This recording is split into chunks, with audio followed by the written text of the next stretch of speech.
नमस्कार दोस्तों, मैं हूं अर्पित और एक बार फिर से आपका स्वागत है।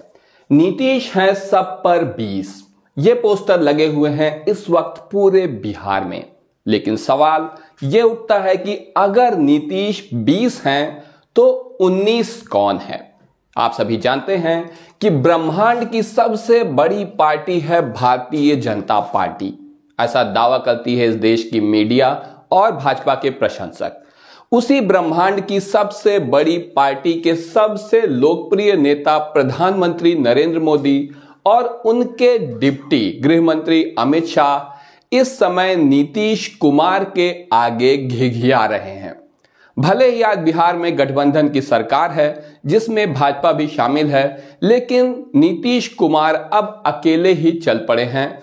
उन्होंने प्रगति यात्रा का यहां पर ऐलान किया है। चुनाव से पहले प्रचार कर रहे हैं, सरकारी यात्रा है, सरकारी योजनाओं के बारे में है। लेकिन बिहार के दोनों डिप्टी सीएम, चाहे सम्राट चौधरी हो या फिर विजय कुमार सिन्हा हो, इन दोनों को आसपास फटकने भी नहीं दिया गया है।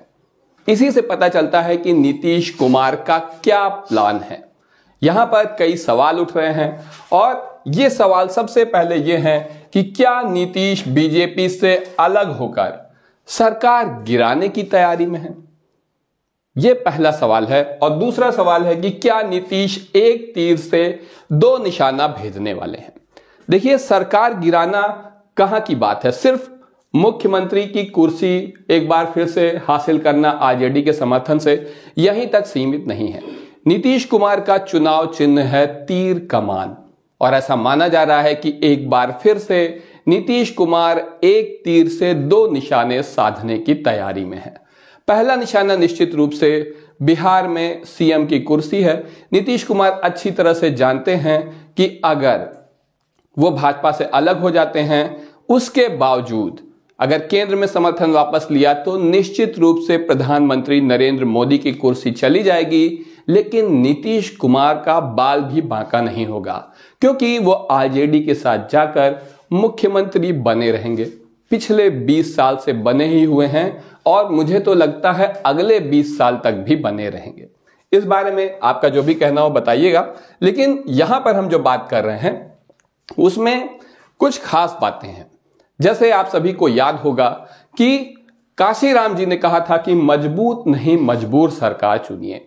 और इस बार निश्चित रूप से मैं ये कहना चाहता हूं कि देश की जनता ने समझदारी का परिचय दिया है पिछले 10 सालों की तुलना में। आपने देखा होगा कि 2014 में जो सरकार थी भारतीय जनता पार्टी की, वो बीजेपी की सरकार थी।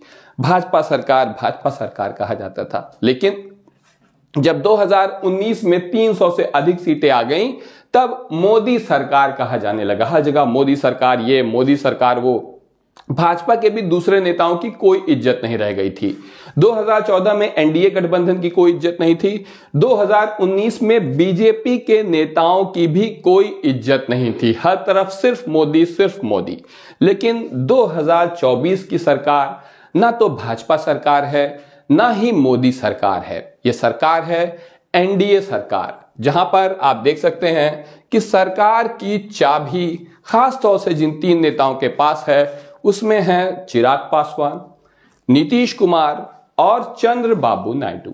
आप सभी जानते हैं कि 16 सीटें हैं चंद्रबाबू नायडू के पास, 12 सीटें हैं नीतीश कुमार के पास और 5 सीट है चिराग पासवान के पास।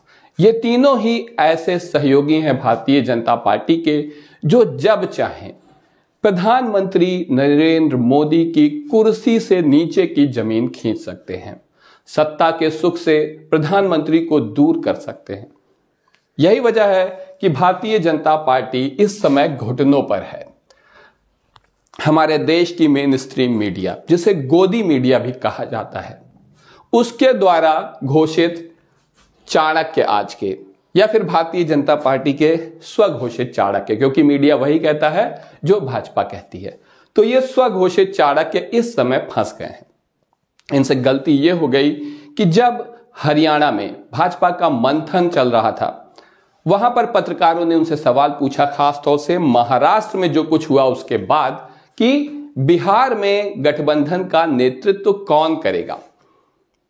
इसके जवाब में गृह मंत्री टाल मटोल करने लगे, कोई सीधा जवाब नहीं दिया। और यही इशारा था नीतीश कुमार के लिए। वो समझ गए कि जो महाराष्ट्र में एकनाथ शिंदे के साथ भारतीय जनता पार्टी ने किया है, वही बिहार में उनके साथ होने जा रहा है। एकनाथ शिंदे ने विधानसभा चुनाव में महाराष्ट्र में गठबंधन का नेतृत्व तक किया था, मुख्यमंत्री वही थे। उन्हीं की लाडली बहन योजना को गेम चेंजर भी माना जाता है। लेकिन इसके बावजूद जब अच्छा प्रदर्शन हुआ, बहुत ज्यादा सीटें आई, भाजपा चुनाव के बाद बहुत ताकतवर बन के उभरी, तो एकनाथ शिंदे को दूध में पड़ी मक्खी की तरह निकालकर फेंक दिया गया। भाजपा ने न केवल अपना मुख्यमंत्री बनाया, बल्कि जब शिंदे कह रहे थे कि मैं उप मुख्यमंत्री नहीं बनूंगा, कोई भी पद नहीं लूंगा, तो उन्हें जबरदस्ती मजबूर किया गया डिप्टी सीएम बनने के लिए, जिससे मीडिया में यह मैसेज ना जाए कि भारतीय जनता पार्टी के गठबंधन में किसी किस्म की कोई कमजोरी या टूट फूट है। लेकिन एक बात बिल्कुल स्पष्ट है कि नीतीश कुमार एकनाथ शिंदे नहीं है। वो 4 कदम आगे की सोचकर चलते हैं। और अब आप देख सकते हैं, हालांकि अगर यहां पर कहें तो अमित शाह ने पिछले विधानसभा चुनाव में नीतीश कुमार को बड़ा झटका दिया था। यह बात सच है, जब उन्होंने यहां पर चिराग पासवान को ही बागी के रूप में प्रस्तुत कर दिया था पूरे मीडिया में, पूरे प्रदेश में, और इन्होंने बहुत बड़ा नुकसान पहुंचाया था नीतीश कुमार को। नीतीश कुमार की पार्टी 42 सीटों तक सिमट कर रह गई थी। और उसके बाद जो कि मेन स्ट्रीम मीडिया है, वो ये आकलन लगाने लगा था कि अब नीतीश कुमार की राजनीति समाप्त होने वाली है। इस तरह के आकलन पे मीडिया बहुत जल्दी पहुंच जाता है। हमेशा भाजपा का फायदा मीडिया में, आपको मेन स्ट्रीम मीडिया में हमेशा दिखेगा कि नीतीश कुमार की राजनीति समाप्त होने वाली है। लेकिन नीतीश कुमार कच्चे खिलाड़ी नहीं हैं। और आज की तारीख में न केवल नीतीश कुमार केंद्र की राजनीति में बिल्कुल चाबी रखते हैं मुख्यमंत्री पद की, वहीं दूसरी तरफ आप देख सकते हैं कि आज की तारीख में चिराग पासवान के अगर सबसे करीब कोई नेता है तो वो है नीतीश कुमार।